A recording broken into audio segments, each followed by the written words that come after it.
Albaitaria dugu gaurko protagonistetako bat.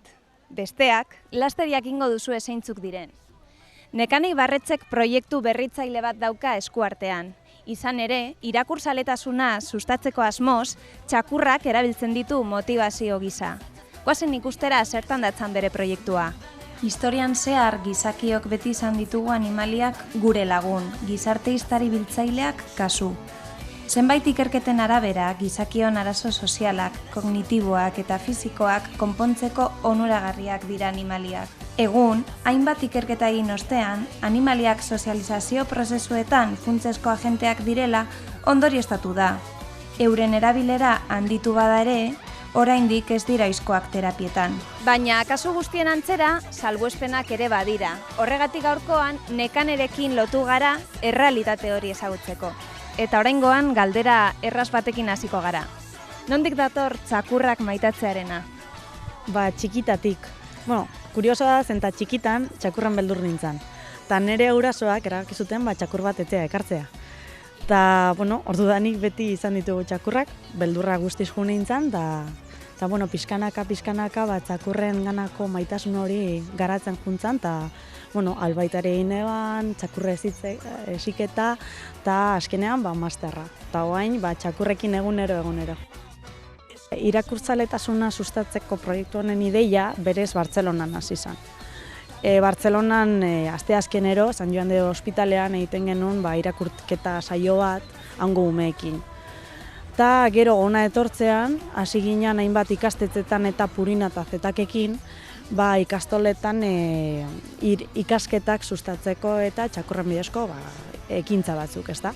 Ta pentsatu neban, ideia polita izango lehikela, irakurketa sustatzea txakurren bidez eta ganera euskeraz egitea. Ta oaintze hartan, Muskizeko liburutegian gauz, jabetero eta saioak egiten, eta oso pozik. Oso esperientzia polita izaten da. Saio guztiak dira ordu betekoak. Normalean egiten genuna, sarrera txiki bat egin, txakurra agurtu, ume guztiak bere burua aurkeztu, ezta? Ta egun horretako liburua aurkeztu egiten da. Banan joten dira umeak txakurrai ipuina irakurtzen, eta gero horren ostean ordu erdiko irakurketa baten ostean edo egiten duguna da ekintza bat egin. Liburu horretan ikasitakoa edo irakurritakoari buruzkoa eta txakurraekin aplikatzen dugu, ezta? Saioaren arabera txakurrak hautatzen ditugu. Normalean saio bat baldin bada irakurketa sustatzeko eta normalean saiatzen gea kala erabiltzen, eta oso txakur divertigarria da, txakur gazteagoa da, orduan asko mugitzen da, umeekin jolasten du. Eta ez da hain saio serioa izaten. Pertsona, igual, konfidantza behar duten pertsonekin eta erabiltzen dugu txiki, oso txakur lasaia dalako, oso txakur konfiantzazko txakurra izaten da.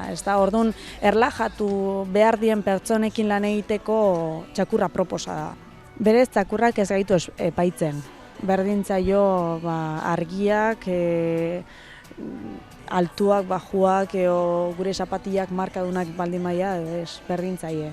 Beti gure ondoan egongo dira. Nire txakurrak berez oso maitagarriak dira eta beti pertsona baten kontaktua bilatzen dute.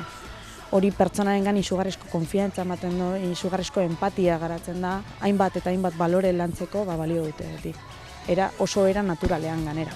Txakurrak pertsonen bizikalitatea hobetzen dute.